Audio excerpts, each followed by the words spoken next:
Can you share with us as you arrive?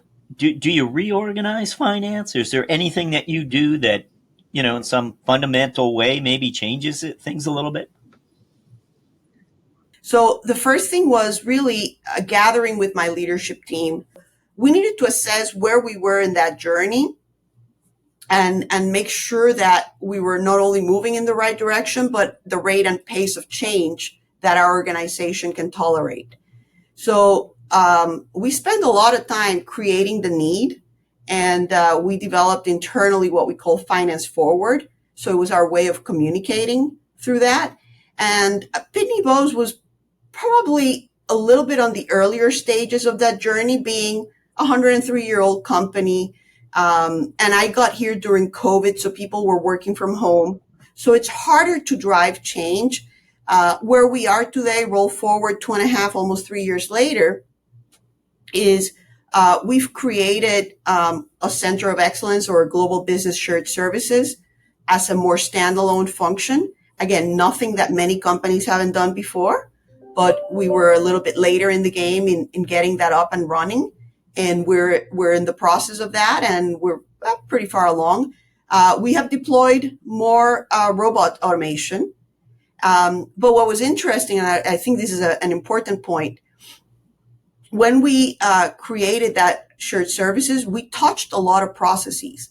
And as you know, I'm a very process-oriented person, and I was out there beating the drum on, does that process need to be done?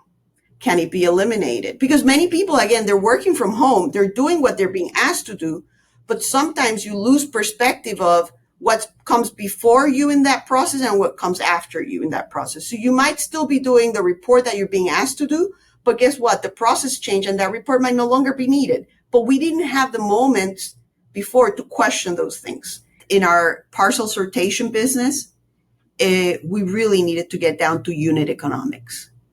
And in those unit economics, and this has been a collaboration between the operations team, the finance team, and really the company at large, was really being able, and we look at this on a daily basis, being able to say, hey, if I charge for a package X dollars on average, what are my unit costs? So then you say, how much do I spend on labor in that unit?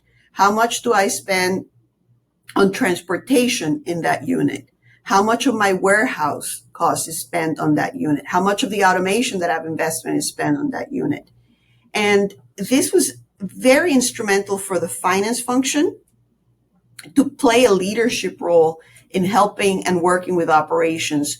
And the junction of those two groups have developed an incredible amount of more transparency. And where that transparency comes in plays a really huge role is in pricing. So now that you have that visibility, you can actually now make better pricing decisions. So I hope it gives you a flavor of the types of things we're dealing with here at Pitney Bowes. And you don't know how relationships evolve. Every time you have an interaction with someone, and I could tell you someone, it could be at church, it could be at home, it could be at a party you go to, it could be at the office. Every single interaction, you're giving an impression to someone, you're giving something that they'll remember from you, and you never know when those interactions become critical moments in the future. And I say this to the youth a lot now that I have older kids. Take every one of those and make it very meaningful. And how you make them meaningful is by connecting with the person. It's not just sharing something about what's happening. It's having a personal connection. And the reason why I say personal connections matter is because many people meet a lot of people along the way. But how do you become top of mind? How do you become that person that they'll remember so that when there's a situation that requires throwing in a name for an opportunity, you're being thought of as top of mind? It's not like, oh, I met someone, but I can't even remember. So how do you make yourself memorable? How do you make yourself be remembered?